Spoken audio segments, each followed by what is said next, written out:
So, for short, Star Trek is a TV series about a crew in a spaceship flying around the galaxy. When they arrive somewhere and they want to leave the ship, usually they are beamed down, and they are beamed back when they are done. This is achieved through a magical science fiction machine called the Transporter. Eventually, the series explained what happened to people when they are beamed, and the explanation was that the beam breaks you down into atoms, fires you through space, and rebuilds you on destination. Throughout the history of the series, more parts of the transporter have been defined, and we know that the transporter dissolves you into a transporter pattern that is stored in a transporter buffer, where your pattern may decay if you are not rebuilt quickly enough. Also, the transporter can divide you into good and bad selves. It can multiply you, creating to real use, and it can merge you with someone else, creating a new someone. Anyone with a minimum knowledge of anything at all who thinks slowly about this comes to the same conclusion. It isn't a transporter device. It is a suicide booth connected to a 3D printer.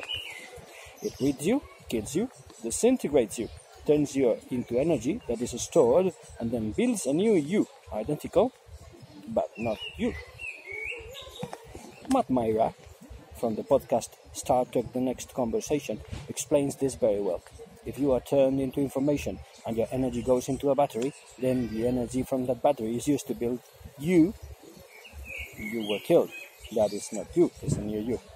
You were recycled, not transported. I've always found this fun, because although I love Star Trek without limits, I enjoy pissing off fundamentalist fans, so I have defended this explanation for decades. But, to great disappointment for myself, I think I've solved it. Of course, the science doesn't add up. This is a magical science fiction storytelling device, not real science.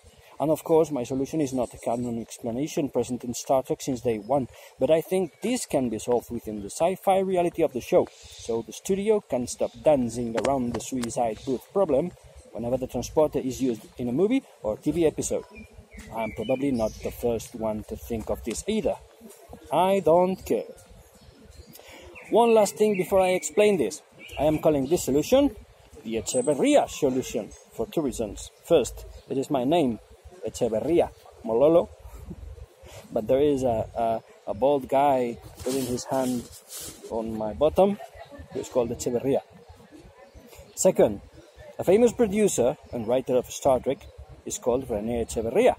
By using this name, the Echeverría Solution, I think it has more possibilities of staying in the mind of other fans, because they will ignore my existence and tell a new post-truth story in which this is a canon explanation, designed by René Echeverría and used since the old days of Star Trek The Next Generation, which would mean that they were right since the beginning. That way I will win. So, this is it, the Echeverría Solution to the transporter suicide booth problem, which can be explained in short like this. The transporter isn't disintegrating you and then building a new you. It is encapsulating you in an energy containment made of yourself, and then turning that container into you. How? Let's see the process.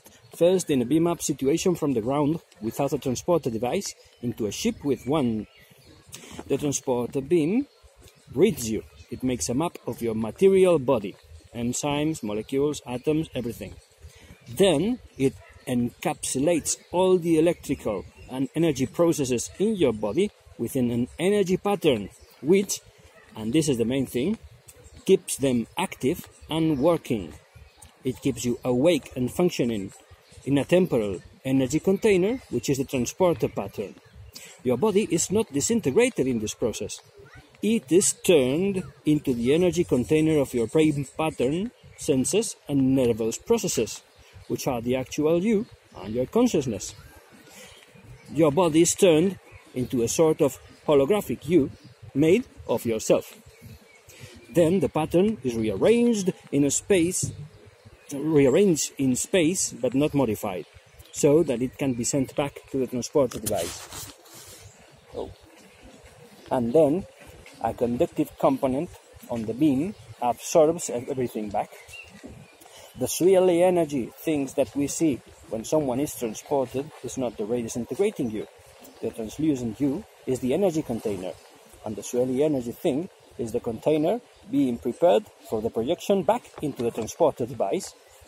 Back in the device, the ship receives your pattern, which has all of your processes still active within an energy simulation of your physical body.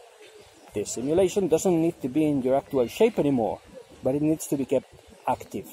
The spark of life is there, in your conscience, in your nervous electric brain patterns that are moving within the simulated neurons of the transporter pattern. Now, the transporter is not built to store you. In the episode in which the crew of the ship were stored in the transporter buffer, it was managed through a technological miracle, and the pattern of those people, the electrical processes of their brains, nervous systems, and such, decayed. Because that is not how the transporter is supposed to work. The buffer is the part of the transporter that takes you from the beam and puts you into the reassembler, or vice versa. And in order to work, it needs to have all of the original you, separated from anyone else. Your remains are not shapeless energy mixed with other energy or data.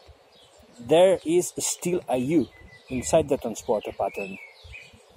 The transporter device then turns the transporter pattern back into its old material self, and your brain and nervous electrical patterns go back to their place in the process.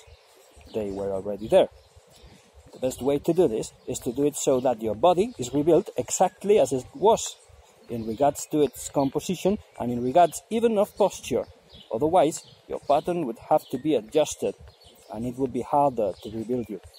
When you are beamed from the ship, the process is the same, only that then the beam makes or projects an energy reassembler in the destination instead of an energy reaction to send you up. This sort of works with everything we know about transporters. Kirk was divided, but was dying because there wasn't enough original him in the copies. If you are electricity and energy, it makes sort of sense that an energy barrier may multiply you like a prism reflection, and two half patterns mixed are someone new. In fact, given that in Star Trek it is a canonical truth that the evolution of all material beings is slowly bringing them into a future where they are only energy beings, this would work by understanding how that energy, intelligent and alive being, is keeping shape and notion of self. I don't want this video to be longer than needed, or people will not click play. I'd love to talk a lot about how this works with how the series deals with this. With the transporter technician saying things like, "I've got him," which makes no real sense if people were being disintegrated and rebuilt. The only thing that doesn't match is how the J.J. Abrams movies deal with inertia. In that movie series, transporters are used as some sort of dimensional rift or space portal. Otherwise, inertia would be a problem when creating the pattern.